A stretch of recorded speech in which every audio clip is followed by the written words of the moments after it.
The Phoenix Suns put down the Jazz in easy fashion. How much can we take away from a big win? Jalen Green's 30-point night and Khaman Maluach's career high. Espo's reclining. We're having a good time on PHNX Suns on the other side of this.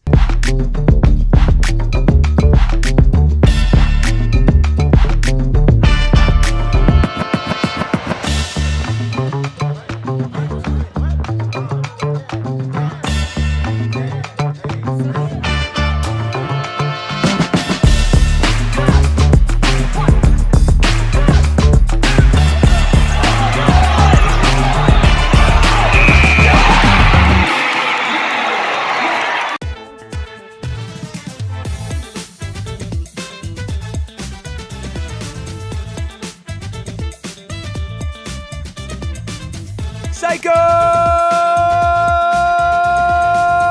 and sickos unite for a Belt to Jazz edition of the PHNX Suns postgame show, brought to you by our friends over at Bet365. Download the Bet365 app, use code PHNX365 when you sign up, and find out why, whatever the moment, it's never ordinary and winning is everything at Bet365. Good save. I'm Eric. That's Espo. We got the freckled mamba behind the Mac making all the magic happen. A different Mac because we're out here in our watch-along setup because, my Lord, it is a busy night in the Valley. Busy night. We got D-backs. We got, they lost. We've got the Wildcats post-game show going on. They're on the way to the Final Four. And the Suns kicked the Jazz's ass, and everybody went, you know what, not that big of a game, so we're going to make these guys sit in the chair. But it is a big game because we got Thon, AJ, Charles, Boom Shakalaka, Kara, everybody in the chat. Thank you all for being in here. Hit that like button. Leave those comments. Leave super chats if you want us to answer those questions. And Ayrton, are you ready? Oh, that's right. You got to take the Jazz. You got to lay them in the drawer. Put that toe tag on and slam that drawer shut because the morgue has claimed another victim. Not to stop all of the momentum that we just got here on the PHNX Suns postgame show, but Thon in the chat says Ruby went Hollywood. I'm confused as to what that is in reference to. You're not as pale. I guess so. The lights are brighter out here in the set. The lights were not too bright for the Phoenix Suns in downtown Phoenix tonight. 134-109, beating the brakes off the tanking Utah Jazz. Now, I know, Espo. I can hear people thinking it. I can hear them saying it. I can hear one person typing it in chat saying, well, it's the Utah Jazz. It don't matter if it's the Utah Jazz. But here's the thing, right? Like, you were supposed to win this game. There was zero world where you weren't going to win this game. This is a team that is actively trying to lose. They had a 10-point lead last night. By the way, this team's on the second night of a back-to-back traveling. And they lost to the Nuggets with 5 minutes left after being up double digits.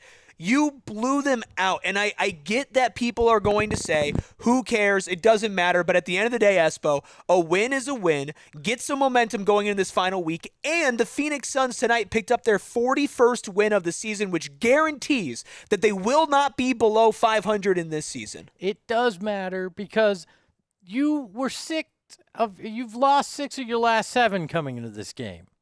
You needed a get-right game. You needed a game that made you feel better, made the fans feel better. You scored 134 points. You put a beat down on one of the worst defenses in the NBA, but you also held one of the better offenses, granted that's skewed with guys that are out, to only 109 points, right? They didn't score effectively really at any point in this game. You did what you needed to do. You played good defense. You went out and hit your shots. I mean, you didn't even shoot that effectively from deep. You're only 17 of 53, but you went out there and you hit your middies. You got to the free throw line. Like, you did the things to get this win. That's all you needed. Stack this win. Stack the win against Memphis. Get right, get your guys back, and then go into a play-in feeling a little bit better than you did over the last week and a half. That's all that matters. And if you think, well, it's just the Jazz, you're the same person that would have been ready to burn down the arena if this had been a close game. Well, right, and I think that's kind of the thing, right? It would be a different tone if at the end of the day the Suns won by like 5. Right, because we've seen them lose to the Bucks in close fashion. We've seen them lose to the Bulls. Like, we've seen them lose these games against teams that are either tanking or much worse than them, right? Some of those at home, multiple of those at home, actually. You got to take these wins when you can get them. And the fact that besides the very beginning of the game where Utah was up briefly, it was never even close. The Suns put up a 39-point first quarter, a 34-point second quarter, and a 35-point third quarter. A 26-point fourth quarter, but guess who didn't play in the fourth quarter? The starters. Yeah, you essentially did what the Jazz have been doing to teams. You benched all your starters and you let your second unit and third unit play. And it's another big win because there's nobody on the team that played over 28 minutes tonight, right? Oso led the team with 28 minutes. Booker and Gillespie at 27. Jalen Green, we'll get to him in a second, only played 22 minutes. Same with Royce O'Neal. Like a very even distribution of minutes. And when you go into the stupid-ass schedule that these schedule makers are going with, where you only had 2 games this week, and then you go and you immediately have a back-to-back on Monday and on Tuesday on the road, being able to rest your guys, get them ready for this home stretch here, and then be ready to bring back a Dillon Brooks and Mark Williams, but have a little bit of winning momentum, I get it. I'm not going to go take my shirt off and run around downtown Phoenix because we beat the Jazz,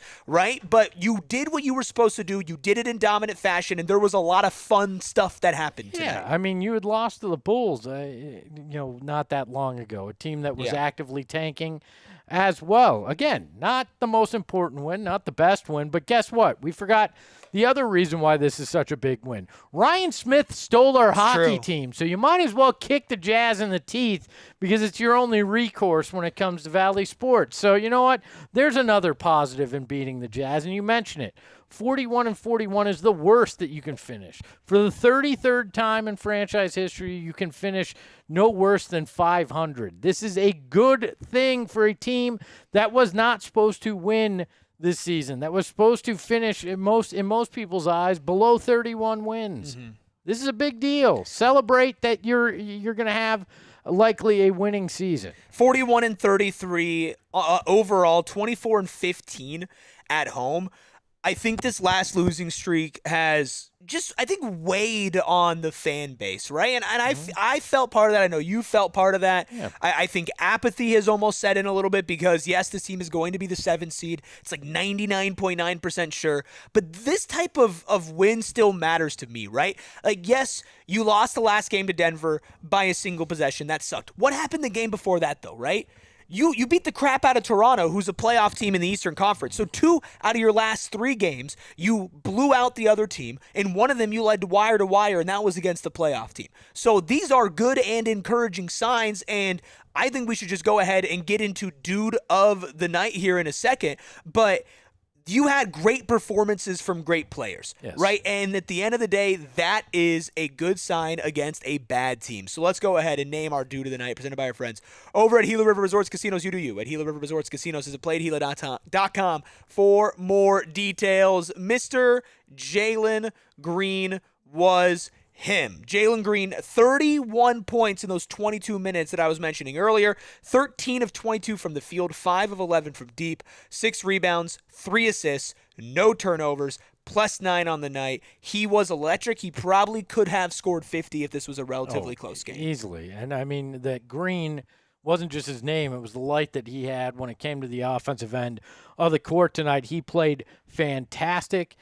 He shot well, and I think this was his best game as a Phoenix Sun. Effective. Scores 31 in 22 minutes, has the 6 rebounds, 3 assists, 0 turnovers, which people were knocking him for that. He was making good decisions all night. He was fantastic out there. And his ability to do that in such a short stint was why the Suns were able to rest most of their guys for the fourth quarter. He had a hell of a night. All the credit goes to him tonight for what he was able to accomplish offensively, and was good from behind the arc as well. You know, Jalen takes a lot of crap and has over this season, but I got to give him a lot of credit in what he was able to pull off tonight, what he was able to do. And you want to see him and Book rolling as you get closer to the playoffs. You got to do it against the bad teams, and then prove it against the good teams. I'd like to coin a new phrase, if that's okay. Go ahead. Slithery buckets. Again, I think I said this while we were off air. My favorite Harry Potter character, slithery buckets. Jalen Green, Quidditch, right? Jalen Green gets slithery buckets, man.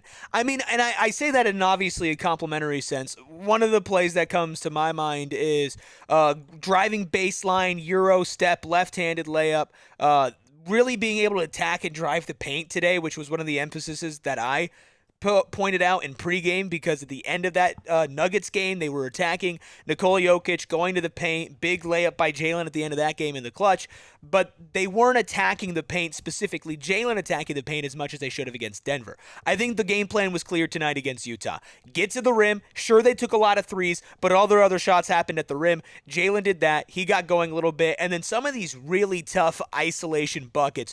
Dribble, crossover, step back, corner, contested, fadeaway three-point shot, that goes in.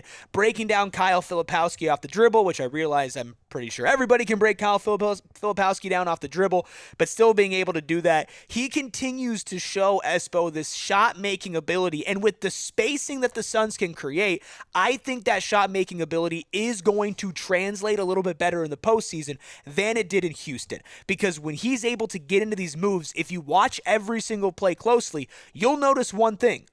There's not really another defender that's usually in the vicinity of Jalen Green. If he was on Houston and he was doing that much dribbling, self-creating, stepping back, taking these tough shots, they would know he was doing it. They're sending another person. But when Colin Gillespie, Grayson Allen, Devin Booker, Royce O'Neal are all on the floor, and that's without Dillon Brooks and Mark Williams, who provide two different types of spacing, Jalen Green is left all alone. And I think he's really getting used to having that type of space and that type of rhythm, and we're seeing him hit these super tough shots a little bit more consistently than he did in Houston. Yeah, 100%. And I think we all know that Jalen is going to tend to be inconsistent. Like, he's not going to always hit all those shots, especially those tough step-back threes. There's going to be some times you go, why'd you take that shot? But just like we accept that with Dillon, you're going to have to accept that with Jalen Green as well, because you're going to have these efficient, quick-scoring nights where you get 31 points in 22 minutes. Some nights it won't be as pretty, but we've seen even in some of those nights where it's not always pretty, he finds a way to hit a big shot. He finds a way to have a huge impact on the defense or on the offense, whether it's getting the hoop and getting fouled or hitting a game winner in double overtime against Orlando when he hadn't hit a shot at all that night. Jalen Green is the kind of number 2 scorer you need behind Devin Booker. And on a night where he doesn't necessarily have it, that's when Devin Booker needs to be there, or when Dillon Brooks, when he comes back, needs to be there. But Jalen is more often than not going to be a guy that scores like microwave, like tonight. Yeah. Well, and the thing is, it's not an either-or thing. I know that there are times where Jalen has been out and Book has stepped up, right, or off, not out, even though Jalen has been out a lot this year. But Book tonight, 26 points, 8 of 14 from the field. Almost all of his miss coming from behind the arc, 1 of 5 from deep, but 9 to 10 from the free throw line. Devin Booker continues to drive to the paint and get free throws. He took about half of the Suns' free throws today and hit about half of them as well. 3 rebounds, 8 assists to 1 turnover for Book, a steal and a block, and a plus 21 on the night. That's the nice thing, right? Devin Booker had 26 points in 27 minutes, and it was probably the quietest 26 points that he had all year. Now, part of that is because, again, they are playing the Utah Jazz, which is one of the worst defenses that I've ever seen in my own 2 eyes. But he was still able to efficiently get that, and it's the same thing with Book. He gets a little bit more attention than Jalen. He gets more doubles, but he still gets more space when a guy like Jalen Green has 31 points and is creating and spacing and spotting up. Because you look at the rest of the starting lineup, like Royce O'Neal, 6 points tonight, 2 of 7 from the field, 2 of 6 from deep. An okay night for Royce. Obviously, he's going to have a plus on the plus-minus. You can afford for him to go 2 of 6 from deep, but not his most efficient night in just 22 minutes. Colin Gillespie, big old goose egg. 0 points, 0 of 8 from the field, 0 of 8 from 3. Because I bet on him, but in 27 minutes. But the thing is, like, you can afford those types of nights when you have Jalen and Devin being able to do what they've done efficiently and overall just fantastic. So I'm a big fan of what we've seen. I think this game matters for a lot of reasons, but I think getting a little momentum for those two specifically together is always a good sign. Yeah, and, Devin, again, not effective from 3. He was 1 of 5, but got to the free throw line. He was 9 of 10. Had, I believe, the most free throw attempts in the game. Yes, by 6, excuse me. Had the most free throw attempts. He's averaging the most of his career per game and the most makes per game. That is extremely encouraging too, because when playoff basketball starts happening, that's going to become a huge key. And if he can get to the line and Jalen can find effectiveness, that's going to be big for this offense. Now, you can't have a Colin Gillespie, if he's in your starting lineup, go 0 in that case. But against a Jazz team, you can overcome crappy shooting from some of your other starters when these two carry the load for you like this. Yeah, absolutely. Look, we love the fact that Jalen Green and Devin Booker had great games tonight. Like you mentioned, what you think is Jalen's best game in a Suns uniform. I think it's certainly up there as well. And if he was allowed to play more than 22 minutes, which luckily the Suns were just overall so much better than the Jazz, he didn't have to, he probably would have scored a season-high 40-plus points tonight. His season high is 36. But I would say I'm not the most excited about Jalen Green from this game. I'm not the most excited about Devin Booker. Who I was the most excited for was our blue-collar boy of the night, and we're going to tell you exactly who he was. Kobe Bryant? On the other side of this break. We go talk about Mountain America Credit Union, MACU, the official credit union of the Phoenix Suns, the official credit union of the Phoenix Mercury, and the official credit union of Oso Iguodaro, who was not our blue-collar boy of the night. Oso Iguodaro. And Oso Iguodaro gets a MyStyle checking account, but so do you. I'm talking restaurant deals, mobile phone protection, telehealth access, loan rate discounts, identity protection, offers on travel and events, and so much more just for having a checking account with Mountain America Credit Union. The best part is you can use that MyStyle checking account with an official Suns card or an official Mercury card. And if you can't pick between the two because you love them both so much, don't worry about it. Get one as the MyStyle checking card and then get a credit card, which is no annual fees. You can get it as a low rate cash back or rewards card option, and you can get the other team as your credit card. At the end of the day, Mountain America Credit Union is here to guide you forward on your financial journey. Get your Suns or Mercury card today. Apply at any Arizona branch. Visit macu.com/Suns to learn more. Insured by NCUA. Terms, conditions, and exclusions apply. Loans on approved credit. Eric, we've been in Vegas together We before. have. We shared a room. You've spilled a drink on a I woman karate chopped before, a tequila soda on a poor lady that was next to me. You know what the worst part of it was? Traveling there. That is true. It sucked. But you know what? With our friends at Gila River Resorts and Casinos, you don't have to travel to Vegas because they're bringing Vegas to you from now through April. You're going to get to experience everything that comes with Vegas without the travel at all 4 of their Valley locations, and you're going to get to do it with the Vegas residency at Gila River Resorts and Casinos. They bring the energy, the attitude, the excitement of Vegas to you with exclusive concerts, extended DJ sets, showgirls, chef-driven dining, pop-up bars, and surprise cameos. Who will it be? We don't know. Might be you. It might be you.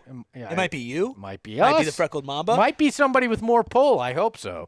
Plus, don't miss the fabulous Corvette giveaway, giving away 4 vets out there at their Valley locations, and you're going to get special perks for being part of their loyalty program. So you bring you, they're going to bring Vegas, only at Gila River Resorts and Casinos. Visit playatgila.com for the full calendar of events. Well, thank you for bringing you to this PHNX Suns postgame show. A busy night in the Valley. Hit that like button. Hit that subscribe button.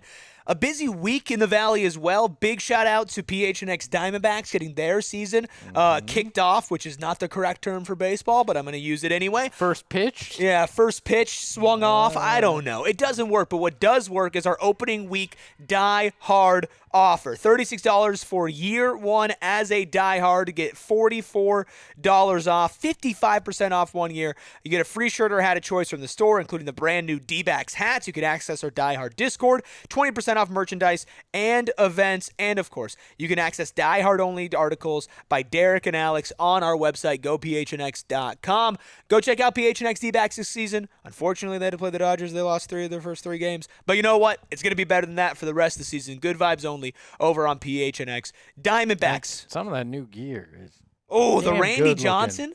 The Randy Johnson hitting the bird. Nondescript, a large pitcher hitting a bird. The large metric, not the big unit. The large metric. Yes, that shirt is fantastic with a nondescript flying thing exploding. I didn't realize. Okay, I'll stop calling it the Randy Johnson. It's definitely not the Randy Johnson shirt. Don't go buy the Randy Johnson shirt. We could say, if it was British, we know what Randy stands for. Not today, but this week I learned that there's another professional baseball player or former professional baseball player named Randy Johnson. If you the horny unit shirt, okay. You can get that. All right, let's name our blue collar boy of the night. It is the rookie Khaman Maluach.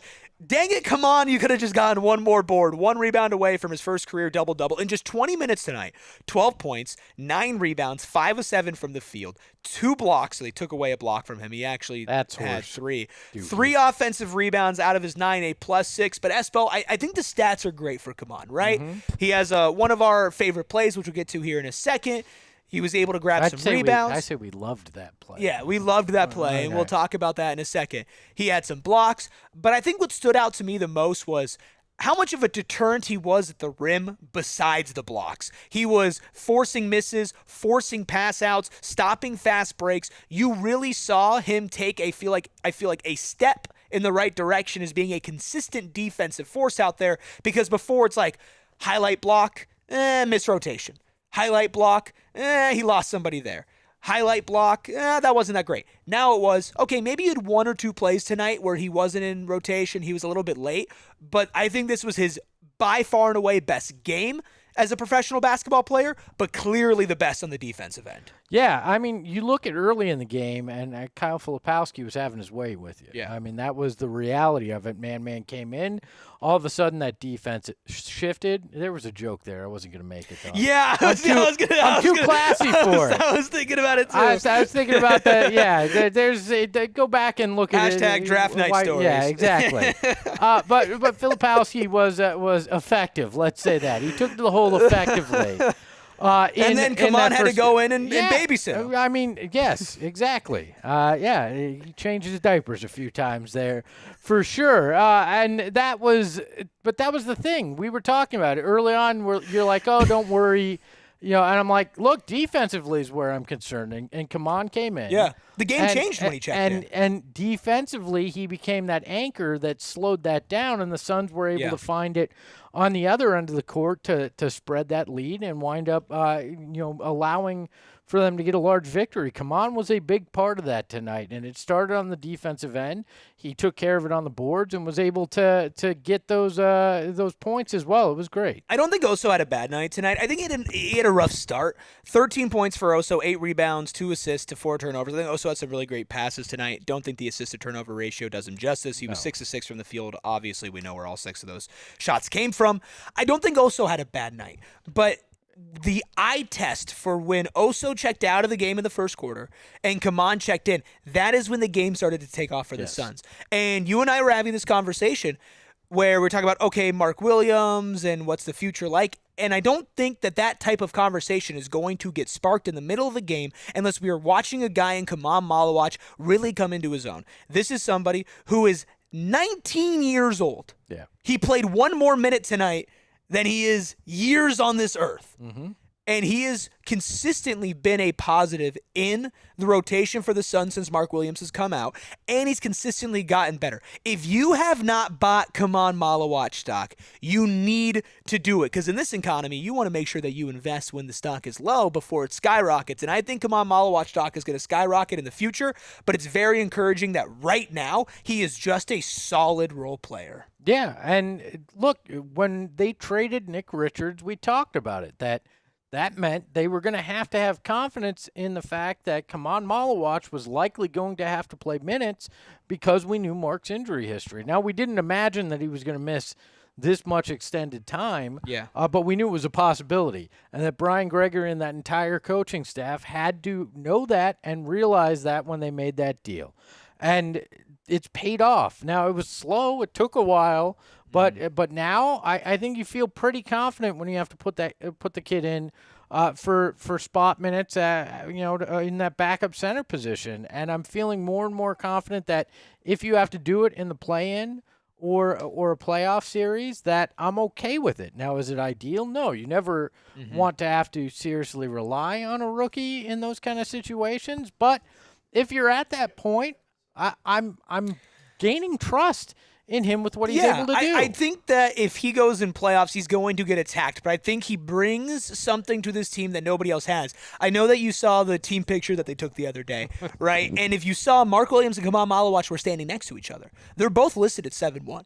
Khaman Maluach was like 3 inches taller. He's much taller. He was like 3 inches taller than Mark Williams, right? That is something that you simply cannot teach, and that is something that in a playoff series against some size, we saw him go, I don't want to say head-to-head with Nikola Jokic because he didn't, but he was able to stay on the floor with Nikola Jokic on the floor last game. Yeah. Tonight, you're going up against a team whose starting center Walker Kessler is injured. Jaren Jackson Jr. is injured, right? Lauri Markkanen is injured. They don't have their bigs out there playing, and this was Khaman Maluach's best game. That is how you can be encouraged with the fact that he is finding his moments and he's getting better, because I think Khaman Maluach 3 or 4 months ago probably would have looked a lot more lost against this Utah Jazz team. Tonight, he came out and he was ready to go. He tied his career high in minutes tonight with 20. He's only done it 3 times in his career, all in the month of March. And the 20 minutes, if you 111-99 win over Charlotte and a 118-116 win against New Orleans. Those are 2 relatively close wins where if you look back at that Charlotte game, when Khaman Maluach checked in, that game changed too. He was battling with Moussa Diabate. He was going back and forth. And against New Orleans, he did the same thing against a team that did not have really a great big man. Now, his numbers tonight were better than in those games, except for the 5 blocks he had against New Orleans. But the more minutes he's been getting, the better he's gotten. I don't see a world where he's playing 20 minutes a game or maybe even playing at all if Mark Williams is back healthy. But how could you not be just exuberated? I don't know, is that a word? Exuberant over the fact you that can be exuberant. I feel exuberated. I mean, it whatever fits for how I feel. Whatever the Jazz have been doing out there on the court, I mean, they're making crap up, so you make up words. That's fair fine. Enough. But let's get exuberant. I mean, I feel exuberated right now because Khaman Maluach, I still feel like is a key piece to the Suns' future, but I didn't think we were going to get as much Khaman Maluach as we've been getting now a few months ago, and I'm excited and glad that we've been able to see him have a solid stretch, even if it meant that Mark Williams has been out of the rotation. Yeah, and look, I actually think there is a world where it's not going to be major minutes, but that 5 to that 10. you will see him, especially if you're up against the Spurs in a playoff series, right? Or God forbid you lose the first play-in game if it's against the Clippers and you're facing Portland, which, Donovan Klinging, you got size there. There's never anything bad about having a third big that you can turn to and have that you can trust there, and now you have that confidence where you wouldn't have had any idea. It's never good to have an injury, but with Mark getting injured and Khaman getting the opportunity, at least now you know that he can go out there and he can compete. Plus, it's given him confidence as he goes into a very important summer between the rookie year into the sophomore year as well.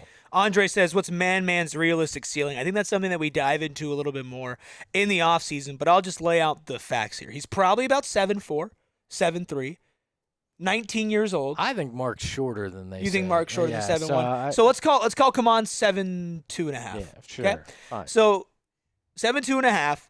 He's the type of guy that when he stands next to Wemby, he stands next to Gobert, he stands next to Jokic, he doesn't look small. Okay? Great. He's shown that he has a little bit of touch. He's stretched out. He's hit the 3, and he's automatically, as a 19-year-old, walked in as a complete disruptor defensively in the paint. His realistic ceiling of, what on average could he be is, I would say, a top 15 starting center, one of the best defensive centers in the NBA who can get you a little bit offensively. That's a realistic ceiling. If we're talking pie-in-the-sky ceiling, we're talking about a top 5 center in the NBA with the type of touch that this kid has shown to have. Not in an NBA setting, but in a G League setting so far. Yeah. Look, I feel a hell of a lot better than I did, a month ago. And I think right now it's those people that were saying, oh, he's a bust. He's a bust. Yeah. A lot tougher to say it when you start seeing the vision, when you start understanding what this kid could be. And I really don't think that there's anything wrong with letting a kid grow. No, absolutely. I think the Suns with Rasheer Fleming, who had an okay game tonight, and Khaman Maluach have been vindicated in their process at the beginning of the season and starting them slow. And I think what's been really great is the fact that you've started to see teammates find Khaman Maluach a little bit more, whether it's driving to the hoop or slipping on a screen. And that brings us to our Love to Play, presented by our friends over the Arizona Lottery. If you're over the age of 21, play and gift today. There were a couple man-man lobs today, but a man-man lob from Devin Booker to Khaman Maluach, where Maluach dunked it, and then he hung on the rim. and he pointed at Devin Booker. That is a connection that Suns fans should be looking forward to seeing over the next 5 years minimum. Yeah, and look, you love that youthful exuberance too. Suns, He was exuberated. the youthful exuberation, however we want to say. I don't it. like how that sounds. But Thon makes a great point though. It's also a testament to having a G League team, and that is very true, because this franchise cheaped out under the last leadership. For a while without a G League team. When Matt Ishbia came in, that was a point of emphasis, and without that, you're not going to be able to bring along Fleming and Fleming and Man along at a slower pace and let them grow, and then bring them in the second half of the season where they can have an impact. They would have just been sitting on the bench. They would not have had that extra experience. So yeah, definitely, and I love what we're seeing from Man starting to figure it out offensively. I said it to you during the watch along. I actually think there's a lot of other opportunities they've kind of missed. Oh, 100%. He's been able to, and some of that building trust, and that'll come with time. But I loved that because you saw the confidence from him. Right? That's starting to come out, and that's such a key too. And then the connection with Book, and pointing at him. From what was a position of some question and some concern, especially when Mark went down, you're getting a lot of answers about your young big men. Yes, a lot of answers, which might lead to some questions in the offseason, but one thing I don't question is Khaman Maluach's motor. I think of a play where Devin Booker turned the ball over early in the game. I think it was the first quarter. He was trying to get it to Khaman with his left hand, turned the ball over. Khaman sprints down the floor. I can't remember if they got a stop or not. I think the Jazz might have just missed a shot, but Khaman was there to disrupt it, which was just like, hey, you're a rookie big man. Didn't get the pass that he probably could have dunked it wide open on. Immediately put his head down, sprinted to the other side of the floor, brought that energy. That's a non-negotiable. We're having fun. Khaman Maluach is having fun. The Suns are having fun. Of course, beating the brakes off the Utah Jazz by 25 points. We'll talk to Steven. We'll keep things rolling on the PHNX Suns postgame show on the other side of our second break. Look, our friends over at Bet365, we didn't hit our bets today, which is why Espo's laying down. But Bet365 has great offers for you if you want to open an account early. The best part of the sports calendar is here. We're seeing it here at PHNX. Of course, we've got D-backs, we've got U of A, we've got Suns. We got everything going on here. And, of course, you got everything going on at Bet365. Right now, any Bet365 user that's new signs up and makes a $10 bet. You get $365. How much?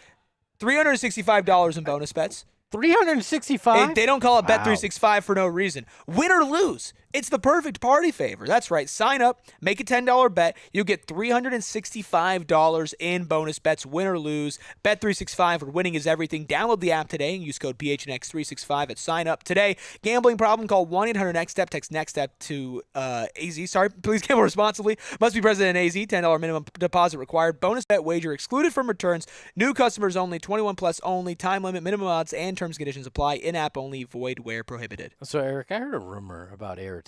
Oh, that's about me. Yeah, no, about Ayrton. What about Ayrton? I heard that he has a hobby that he likes to make posters. Oh. I mean, he likes to put guys on them, yes. at least. And I said, you know what? Why don't we start an online business where we can turn those posters into some cash? And he said, you know what? Why not? Why don't we do that? I said, Shopify's where we got to do it because, kids have dreams about what they want to be when they grow up. And I want to be Ayrton when I grow Ayrton's still dreaming about what he'll be when he grows up, and it's a poster maker. And they can help you with the e-commerce platform, or whatever you prefer. Behind millions of businesses around the world and 10% of all e-commerce in the United States, including the PHNX merch store. And you can check out all that new Diamondbacks gear if you'd like. It's pretty sweet. Shopify has you covered with website creation, product descriptions, email, social media marketing, and more. And they also have AI tools designed to help you maximize sales. So why wouldn't you do it? If you're ready to sell, you're ready for Shopify. Turn your big business idea into cha-ching with Shopify on your side. Sign up for a $1 per month trial and start selling at shopify.com/allcity. That's shopify.com/allcity. Cha-ching. Hit that like button, hit that subscribe button. Become a member today. I've added a couple members. You get access access to, of course, a prepaid super chat every single month, exclusive videos on our channel, and of course, exclusive emojis as well. We're going to keep things rolling here on PHNX Suns. We need you to hit that like button for a very, very special someone. Let's go ahead and get our post-mortem with Stephen Prejean Garner.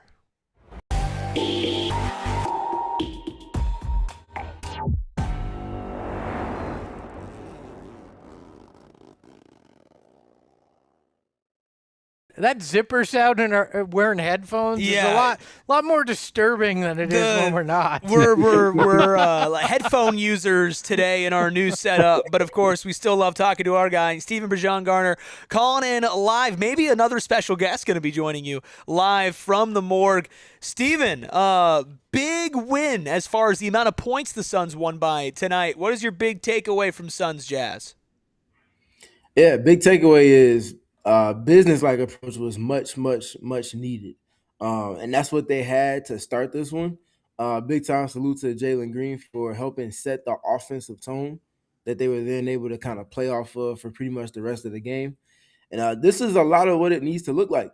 You got teams doing all of this switching, all of this cross-matching, trying to take you out of your flow and rhythm on offense. And Jalen says, bet, I'm going to just go get downhill, get to the paint, and then we'll figure it out after that. That's the mindset I feel like this team needs to have against those type of defenses, because once they get to the play-in or playoffs, that's a replicable template for defense that other teams can kind of align themselves with. So it feels like they're growing against switches and things like that. Very important for their kind of projections postseason-wise.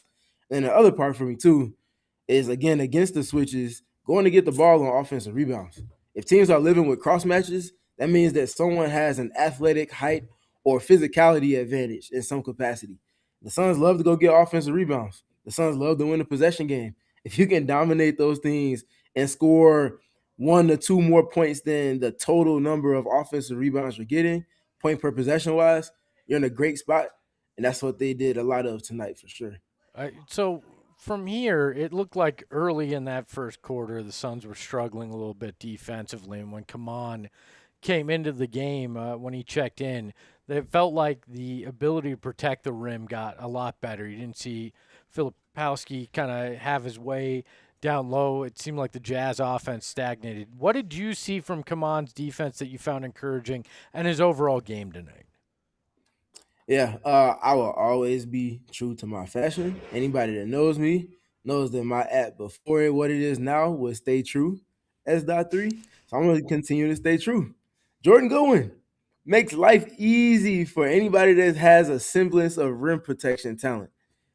Khaman Maluach has a lot of that. The defense shifted when Goody came into the game, and he just kind of turned things up on the margins like he typically does. Offensive rebounds here, point of attack defense there. As he's kind of steering the wheel of things at the point of attack, now Khaman can get a better read on rhythm for what's coming towards him and kind of get a beat on how to take those things away. One of the plays I'm thinking about at the end of the first quarter, Goody just getting in help position, just kind of messing things up in help position at the nail. Guy gets through there, but he doesn't get there clean, and then he ends up having to throw some nonsense up, and man just sends it to outer space somewhere. And then the Suns are able to kind of get out, and they're building those type of possessions on one after another. And that's the kind of shift that when this team is healthy, they can lean into their reserves for, because they're getting all of that impact from a reserve unit. So I start there with Goody helping man, but Maluach himself, independent of Goody, is just understanding how to be a rim protector in the league. Not going for everything. Sometimes just being early is enough. You don't have to go for the ball all the time, because your size is going to kind of speed things up for guys. So he's definitely growing into his own and understanding what it is to be a rim protector on the NBA level, and he's doing it without fouling. That is the big one. I feel like we're seeing him grow up before our eyes. Steven, I asked you your big takeaway. I'd also like to know, what was your big number from tonight's game? Yeah, I'll start with big numbers. So big number 62. That's for points in the paint. That ties for the Suns' second highest or third highest number. I just forgot off the top of my head. It was either second or third highest on the season. That 62 was what they had at the start of garbage time in this one. So they were getting after it, and I think context-wise, for a team that they're going up against that's doing all of this switching, that's doing all of this cross-matching, to get to 26 assists and also get to that 62 points in the paint number mark before garbage time started says a lot about your process. That means you're getting downhill, you're getting your feet dirty in terms of getting to the paint, and you're making efficient decisions off of that, whether it's for threes of the catch and shoot variety, getting to the free throw line, or scoring in the paint like Jalen Green was doing tonight. So I think process-wise, they had a great mindset, great purpose, and the execution level was there.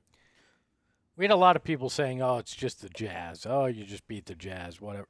What What can you take away from a game like this? I want your thoughts on it because I know you've got particular thoughts when it comes to that kind of thinking. Yeah, what I take away from it is that you should not be taking any games lightly. No night is guaranteed in this NBA. We just saw the Memphis Grizzlies beat the Denver Nuggets last week.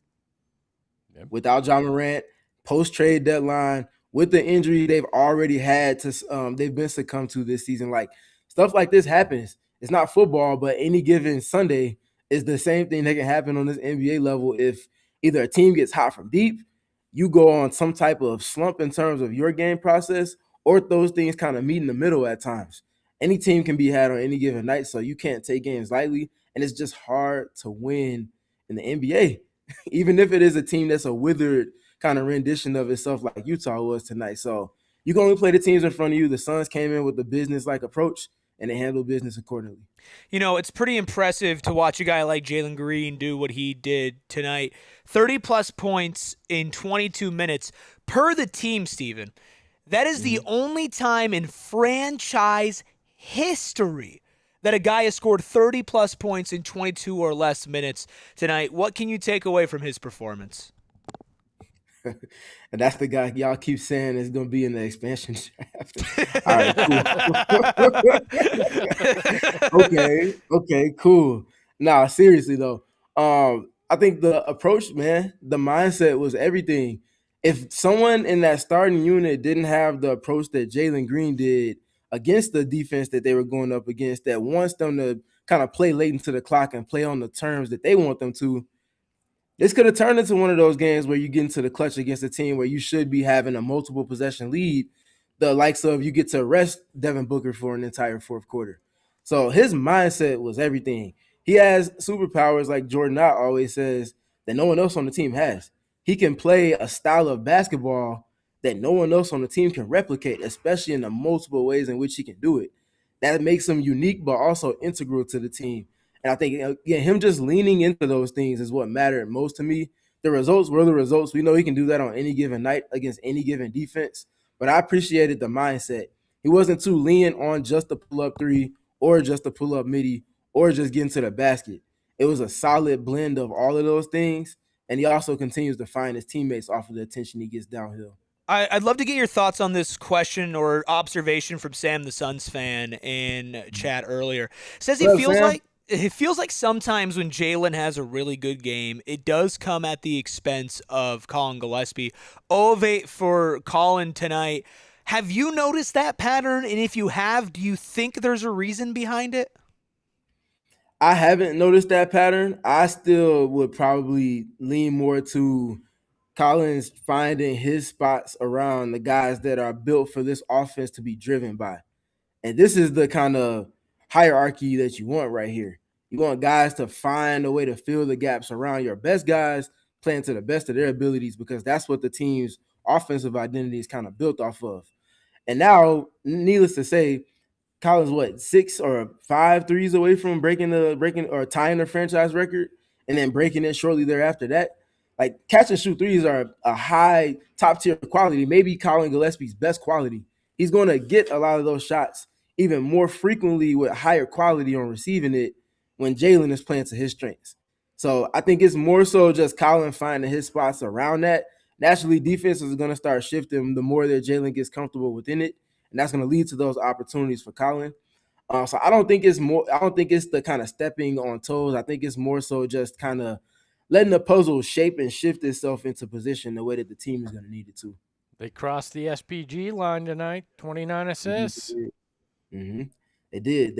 And I think that part is very important for me because, again, Espo, like we talk about, moving the basketball, it's not going to be the same against every defense and against every team every night. Tonight it's a little bit more arduous, one-on-one, beat your matchup one-on-one, get to the paint, and then spray it out, or and then hit your big in some capacity, versus it being a swing, swing, swing, swing, swing, wide open three type of situation. So being able to get to that number multiple ways speaks to why I feel confident about them figuring it out offensively down this home stretch and what that implicates for them potentially in postseason play. Steven, what are your final thoughts on a big victory for the Suns over the Jazz? Yeah, my last one is this team forcing turnovers. When they do it, a game's rhythm and flow has a significant difference than when they're not able to kind of compile those type of chaos-inducing situations and kind of sequencing those plays together. When they do it, they get out in transition, and when they're getting out in transition, that's when they're at their absolute best. And I'm looking forward to hopefully this game springboarding them back into alignment with their game process, forcing the turnover, getting the second chance opportunities, knocking down threes off. Sorry, we're in a different studio. We don't have it. And now when they get to the half court because of the defense, they're having a certain type of rhythm and cadence and flow to it all. So I hope this kind of springboards them, and hopefully it springboards them into better health as well. Knock on wood with that.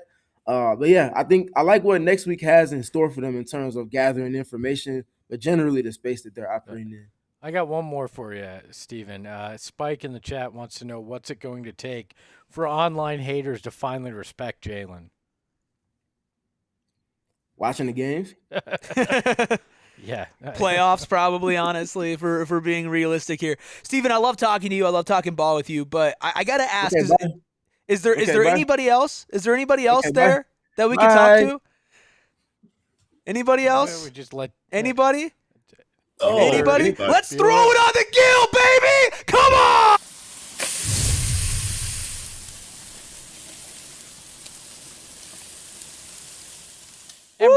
Everybody thought we let you have a night off, Gil. Well, that ain't the case. Look you at got to that work. polo. Look at my boy. He's all dressed up. Look at him. What's up, y'all? What up, dude? I mean, I'm 1-0 in this building, so that's where we start, right? Well, You're never coming back here. Listen, I'm 1 for 1. I'm batting 1,000. I'm cool. I can retire. Gil, let's throw it on the gill for this game. Give us your takeaways from a big win. Listen, you can say what you want about the Utah Jazz and the fact that they're not focused on winning and who was available, wasn't available. The Phoenix Suns took care of business tonight. Steven said it already, but what we saw so much was a thorough processing of what the Suns are trying to do. And that's what they said postgame. Coach Ott said it postgame. Devin Booker said it postgame. We have to control what we can control because, listen, there's only 8 games left in this season. And we'd be very concerned if they didn't take care of business in the manner that they did.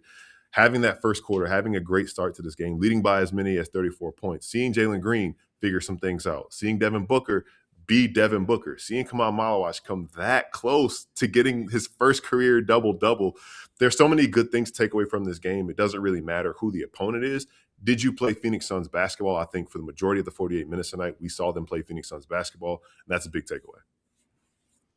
What were your overall impressions when it came to Jalen Green's game? You got to see it firsthand out there, and I'm used to turning to you at the beginning of the show and asking you something like that, but I'll ask you right now.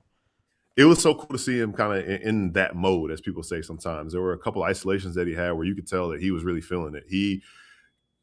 You could tell in his body language and his approach that he didn't think that anybody on the Utah Jazz could guard him. And he was right for the most part. There were a couple of looks that he might have forced here and there, but it's just because he was feeling it, and rightly so. As you mentioned, doing something for the first time in franchise history for a franchise that's been around for quite a while. I think back to the ISO on Kyle Filipowski that he had, and there was just a couple other looks and plays that he had like that where he's just in playoff mode. And I do want to point something out. He spoke about it post-game.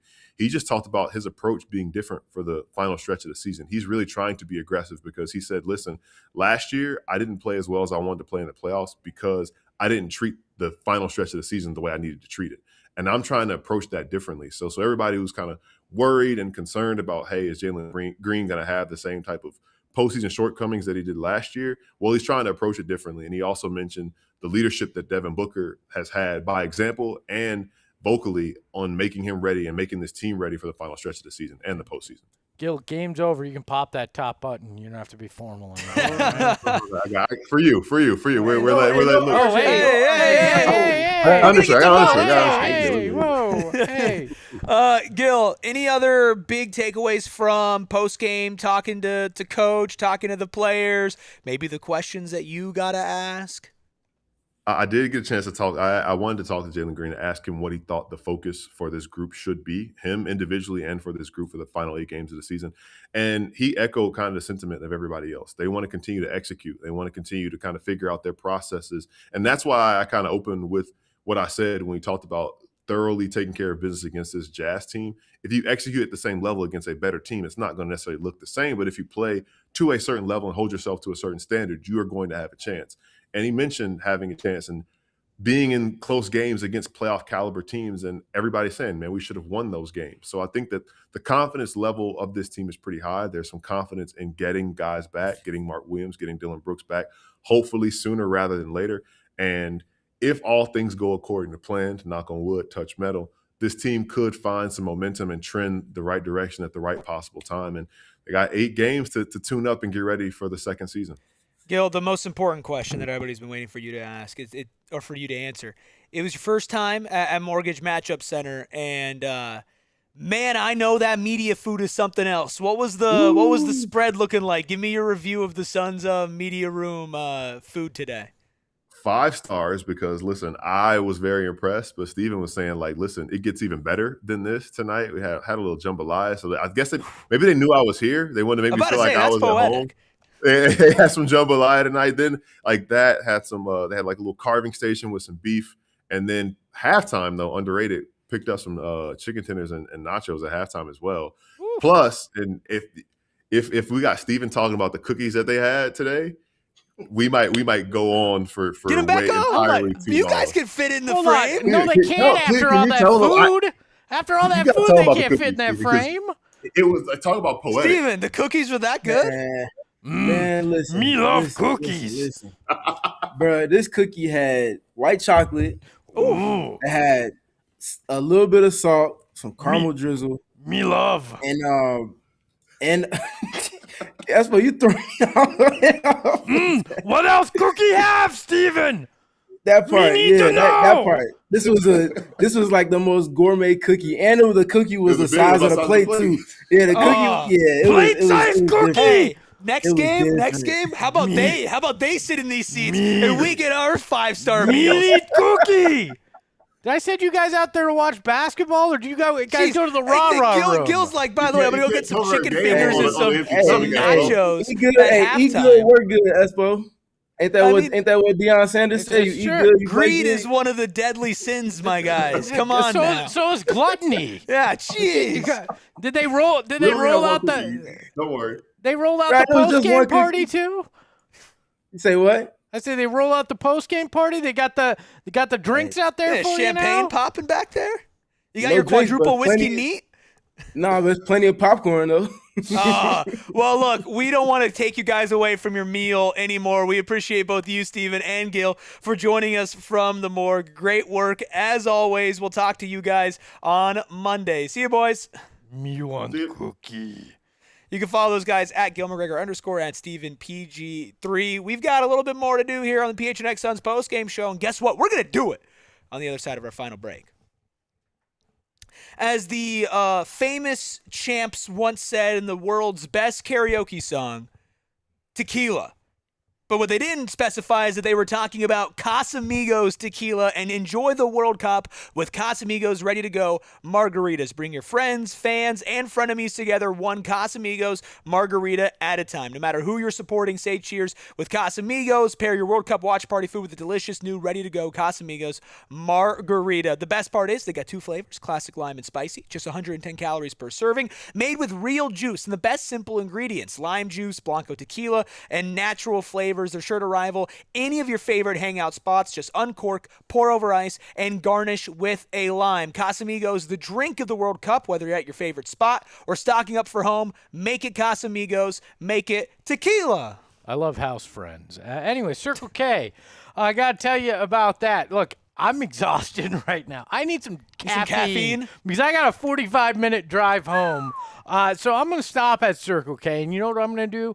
I'm going to save money when I do it damn right. because I'm a member of the Inner Circle. And if you are not, what the hell are you doing with your life? Let me just say it that way, because you're going to save 25 cents off per gallon on your first 5 fill-ups. And we all know we could use that right now. Then after that, you're going to save 3 cents off per gallon.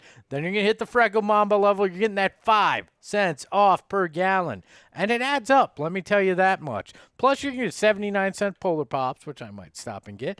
99-cent Frosters. It's getting hot, so you're going to need something cool. Plus, all sorts of deals on food and other items at Circle K. So join the Inner Circle today for free by downloading that Circle K app. Terms and conditions apply, like everything in life at participating locations. Visit CircleK.com for more details. Got a comment here from Mark saying, hey, everyone, just want to check in and prove to Espo that I'm not just a sourpuss. Go Suns, and as always, I wish nothing but the worst for the state of Utah. You know what? You and I finally agree on Let's multiple go, things, Mark. I'm glad you stopped by. Hit the like button for Mark. Hit the subscribe button for Mark. Become a member for Mark. Espo, big win for the Suns tonight, but if I'm not mistaken, I don't think there was any wins with our Bet365 pre-game picks. Not for you and I, my friend. That's Bet365, Espo, where in case you missed it, where winning is everything. Download So the app. we're nothing. Use code PHNX365 at sign up today. Jump scare. Ayrton, 1 loss away from being in the negative. You got to win, brother. You got to win. Everybody else did end up picking up a loss, unfortunately. Colin Gillespie, only 25 points short of my 25-plus point pick How for are you Gillespie. down there, Eric? I'm going to tell you what, Eric? man. Not great. Not great. You realize At all. there's 8 games left. Oh, That I'm final fully game, aware. The final game, you can only bet 10. as much as you have. I'm aware. So you're only going to be able to bet 10. Espo, I've done this before. Believe it or know. not. Believe it or not. We both won this before, we both have which is won insane. this. I mean, the thing Erickson's is, going to limp in with a there's victory parity. here. That's what I think everybody, what they're asking for in the modern day world of sports and athletics is parity. No, there is not parity. There's parody. Yeah. Parody. Because this is a joke right now. Yeah, it is a joke. an absolute joke. Espo, big win for the Suns. We said it over and over and over again. Obviously, coming up this week, a back-to-back on Monday and Tuesday, Memphis and Orlando. Then you go on into the end of the season. We are getting into the home stretch, and we got some good news. Earlier today, Jordan Ott did confirm that both Mark Williams and Dillon Brooks played 5-on-5 earlier today. They will see how they respond, but all signs point to at least Dillon Brooks being back at some point over the next 7 days. Hopefully Mark Williams is there with him, if not shortly after. But 2/5 of the Suns starting lineup back on the court doing 5-on-5 basketball activities, which is that last step usually before they return to actual action. Yeah, and Dillon told Cam Cox out at his event Friday night that he'd be back this week for sure. My guess is you probably look at that Orlando game. You don't bring him back Monday on the front end of a back-to-back against his former Memphis team. Yeah, on the road in Memphis. Yeah, maybe he's pushing for that. I don't think so. I feel like he's going to be. I feel like he's going to be questionable for that game, and then everybody's going to get excited. He's going to get ruled out, and then he'll play on the road against Orlando. Yeah, I think maybe Mark is a couple games behind him. Yeah. There, the big thing is how do they react to the 5-on-5? How does the body react? I'm guessing that Dillon's left hand is not going to react poorly, where you never know about a foot. You just don't. I mean, Mark has always been the one that we're worried about a little bit more. So you have on the road against Memphis on Monday, on the road against Orlando, back-to-back on Tuesday. Then you take on Charlotte on the road. That's going to be a big game against a good team. That could certainly give you a little bit of momentum going into the playoffs. I would imagine that is probably the latest that Dillon Brooks is back, that Thursday, April 2nd. I can't imagine he waits until next Sunday on the road against Chicago. Then you're back at home against Houston and Dallas, then on the road to LA and Oklahoma City. That last 4 games, Houston, Dallas, LA, OKC, with OKC possibly having something to play for with the Spurs continuing to win. That is as perfect as a playoff primer as I could imagine this team going through. Yeah, and you need everybody back for that run. I said 5 games. I would feel comfortable. I really would like 6 or I almost did it. Okay, so can we just talk about this for a second? No, we can't talk about Here's that. the thing. We can say it. The problem isn't saying it. The problem is stopping after we say it to acknowledge it. I have to stop and acknowledge it. But you don't. So 6 or 7 games is where I'd really like for them to wind up having guys back. Although it would be funny if they both came back next Sunday and we could go, it's an Easter miracle. But, that's neither here That's nor there. fair enough. There will be a game on Easter. We will be covering that. Oh, we'll be here. 41 wins for the Phoenix Suns right now before the month of April. Just like everybody predicted. 8 wins left. So, yes, unfortunately. 8 wins left. All right. Yeah, 8 wins left. Woo. 8 wins still left that the Suns could get. Unfortunately, a 50-win season is off the table, Espo, which is unfortunate. Really missed the boat on that one. But if this team can somehow find a way to get to 45 wins on this season, I think despite the fact that that's not really going to mean anything for the standings, I think it's going to mean something to the fans. I think it'll mean a little bit of something for the team. But what they really want, they want to win that play-in. They want to go into the playoffs, and they want to shock some people in the playoffs. Bare minimum, I want 43 wins. I mean, 2 more wins over the next 8 games. Well, and that means you have only 39 losses. You don't wind up in the 40 losses. That's the bare minimum. Right. I want to see you to get to 45. That would be kind of the perfect way. I mean, the perfect way obviously 48, but you know what I mean there. And get yourself with some momentum going into that play-in game with the confidence that you can feel that, hey, doesn't matter who's on the other side of that court. Doesn't matter how well they're playing. We know we can beat anybody in any 48 minutes. I know it felt like worst-case scenario with the Suns losing streak as of late and their worst losing ways of the season, but you want to know what would have been a worse time for that to happen? Losing to the Jets. Oh, I'm just saying, the next 8 games the next would be the worst games, time for that to happen. So there's a chance for them to get momentum, and they started getting that ball rolling tonight. Big win over the Utah Jazz, 134-109, thanks to Jalen Green, Devin Booker, Khaman Maluach, and, of course, thanks to all of you for joining us here on PHNX Suns. We do have you covered, even though there's no game tomorrow. Audio only on Rasheer Fleming going out there, so make sure you go ahead and check that out. Actually, it'll be on YouTube too, but it'll be great for our audio friends in that feed. So if you're listening on audio, a 5-star review. Plus, my conversation with Tim Legler is up on our YouTube channel. That's evergreen. He told you why you shouldn't panic about the Suns losing and that he thinks the Suns are the best team in the play-in, how they match up with the Spurs. So much great stuff with Tim Legler, including diagnosing Devin Booker's fourth quarter woes. Make sure you check all of that out, plus a couple Southwest Bias episodes this past week on the Suns and ring culture, possibly ruining how some fans are enjoying or not enjoying this season. So make sure you can check that out. Those are evergreen as well. Let me give you the cliff notes. Get your heads out of your asses if you're not having fun with this season. And that's just his hashtag Southwest Bias. And then, of course, Friday's show and Thursday's show, we previewed the play-in. We previewed potential playoff matchups. Those are also evergreen shows. I know that it was a little bit of a lighter week for the Suns. Some people checked out, so if you want to go back and watch those are always available to you in your audio feed or on YouTube. Really great dives into all 3 play-in teams and the Spurs and OKC on those 2 shows. So go check that out. Follow the show at PHNX_Suns on Twitter and on Instagram. Of course, you can follow the Freckled Mamba behind a different Mac, making all of the same magic happen at Freckled Mamba. You can follow him at Espo. Catch him on Southwest Bias every weekday morning. You can follow me at ERIKRUBY. Enjoy your Sunday. We'll be back for a back-to-back first half of it on Monday. Bear down, ahoy, hoy. We all silly like the mayor.